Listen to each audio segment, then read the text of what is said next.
ایک شخص جو کہ مر چکا تھا اپنے ایک دوست کو خواب میں بتاتا ہے کہ جب میری موت کا وقت آیا تو میں سو رہا تھا، میرے پاس لوگ بیٹھے باتیں کر رہے تھے۔ اچانک میں نے دیکھا کہ ایک شخص آیا، اس نے ایک تیز دھار آلے سے میرے پاؤں کو کاٹنا شروع کر دیا۔ میں زور سے چلاتا رہا کہ مجھے بچاؤ، لیکن میرے پاس بیٹھے لوگ اس سب سے ناواقف تھے۔ جب انسان کی موت کا وقت آتا ہے تو عالم برزخ کے حالات شروع ہو جاتے ہیں جو کچھ مرنے والا شخص محسوس کر رہا ہوتا ہے، ساتھ میں بیٹھے لوگ محسوس نہیں کر سکتے۔ روح کیا ہے؟ مرنے کے بعد انسان کی روح کس عالم میں منتقل ہوتی ہے؟ انٹرنیٹ پہ پہلی بار دیکھیے مکمل تفصیل۔ دوستو، انسان روح اور بدن سے مل کر بنا ہے۔ یہ دونوں دو حقیقتوں کے جوہر ہیں جن کے درمیان نہایت یکجہتی اور بے انتہا بیگانگی پائی جاتی ہے۔ روح کی خلقت فرشتوں کی تنت اور عالم الوت سے ہے، اور جسم کی خلقت خاک سے ہے جو محض ظلمت اور عالم سفلی کا مرکز ہے۔ روح بدن میں چراغ کے مانند ہے جو کہ فانوس میں ہے۔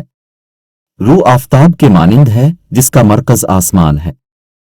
یہی وجہ ہے کہ ایک شخص ایک شہر میں سوتا ہے لیکن اپنے آپ کو خواب میں دوسرے شہر میں پاتا ہے۔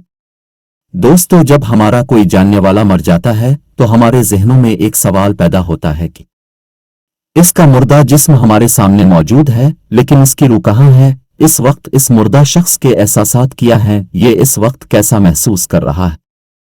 لفظ انتقال بولا جاتا ہے کہ فلاں شخص انتقال کر گیا، اصل میں یہ انتقال کیا ہے اور کیسا ہے؟ جب انسان کی موت کا وقت آتا ہے تو عالم برزخ کے حالات شروع ہو جاتے ہیں جو کچھ مرنے والا شخص محسوس کر رہا ہوتا ہے، ساتھ میں بیٹھے لوگ محسوس نہیں کر سکتے۔ ایک شخص جو کہ مر چکا تھا اپنے ایک دوست کو خواب میں بتاتا ہے کہ جب میری موت کا وقت آیا تو میں سو رہا تھا، میرے پاس لوگ بیٹھے باتیں کر رہے تھے۔ اچانک میں نے دیکھا کہ ایک شخص آیا، اس نے ایک تیز دھار آلے سے میرے پاؤں کو کاٹنا شروع کر دیا۔ میں زور سے چلاتا رہا کہ مجھے بچاؤ، لیکن میرے پاس بیٹھے لوگ اس سب سے ناواقف تھے۔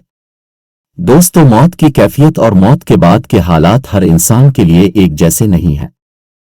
کچھ انسانوں کی روح اس فرشتے کے ہاتھ میں رہتی ہے جس نے اس کی روح قبض کی ہے، وہ اس وقت ہر چیز سے بے خبر ہوتا ہے، نہ کچھ محسوس کرتا ہے، نہ کچھ سنتا ہے، نہ دیکھتا ہے۔ لیکن کچھ لوگوں کی روح جیسے ہی جسم سے نکلتی ہے تو وہ سب سے پہلے اپنے جسم کو اوپر سے دیکھتی ہے۔ یہ پہلی بار ہوتا ہے کہ وہ انسان اپنے جسم کو اوپر سے دیکھتا ہے۔ یہ بات اس کے لیے نہایت افسوسناک ہوتی ہے کہ اس کو اس کے اپنے ہی گھر سے جب کفن پہنا کے دفنانے لایا جاتا ہے وہ نہایت گھبراہٹ کے عالم میں ہوتا ہے۔ جب لوگ اس کی میت کو قبر میں دفن کر رہے ہوتے ہیں، وہ منظر دیکھ رہی ہوتی ہے۔ دوستو، جیسے ہی اس کو دفن کر کے قبر بند کرتے ہیں، یہاں سے اصل امتحان شروع ہوتا۔ قبر بند ہوتے ہی میت کی اچانک آنکھ کھلتی ہے۔ پہلے سب کچھ روح دیکھ رہی تھی، اب میت بذان خود دیکھتی ہے کہ وہ کہاں ہے۔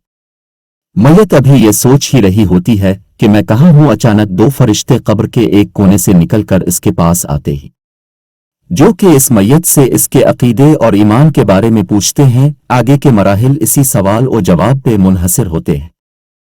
کچھ لوگ جواب دیتے ہیں اور کچھ لوگ جواب نہیں دے سکتے۔ جواب دینے والے کچھ لوگ تو اس کے بعد راحت میں ہوتے ہیں، لیکن کچھ لوگ مشکل میں پڑ جاتے ہیں، اور جواب نہ دینے والے فوراً فشان قبر کی زد میں آ جاتے ہیں۔ دوستو، اس سب کے دوران اگر کوئی قبر کو کھودے تو بھی اسے کچھ نظر نہیں آئے گا، بھلے فشار اصلی بدن پہ ہو رہا ہے، لیکن کیونکہ یہ ایک برزخ معاملہ ہے اس لیے عام لوگوں کی سمجھ سے باہر ہے۔ عام لوگ میت کی قبر پہ فاتحہ پڑھ کے اندر کے حالات سے بے خبر ہوتے ہیں۔ قبر میں سوال و جواب صرف اس شخص سے کیا جاتا ہے جو دنیا میں کامل العقل تھا، یعنی پاگل۔ بچوں سے سوال اس لیے نہیں کیا جاتا کہ حجت ان پہ تمام نہیں ہوئی ہوتی۔ فشان قبر ایک معین مدت تک ہوتا ہے، اس کے بعد روح پھر سے جسم سے علیحدہ ہو کے ایک مثالی جسم بدن میں چلی جاتی ہے جو کہ ہو بہو میت کی طرح ہی شکل و صورت رکھتا، اور میت اپنے گلنے سڑنے کے مراحل میں چلی جاتی ہے اور نابود ہو جاتی ہے۔ لیکن روح جو کہ اب ایک مثالی بدن رکھتی ہے، وہ اپنے آپ کو ایک ایسے عالم میں پاتی ہے جیسا اس نے آج سے پہلے کبھی نہیں دیکھا تھا۔ وہ وہاں ایک ایسے شخص کو دیکھتی ہے جس کے پاس ایک کتاب ہے جس میں اس مرے ہوئے شخص کے سارے اعمال موجود ہیں، لیکن یہ تصویروں کی شکل میں ہیں، اور جیسے ہی وہ ایک تصویر کو ہاتھ لگاتا ہے تو وہ سارا منظر ایک ویڈیو کی طرح دکھائی دیتا ہے کہ اس نے اس دن کیا کچھ کیا تھا اور کیسے کیا تھا۔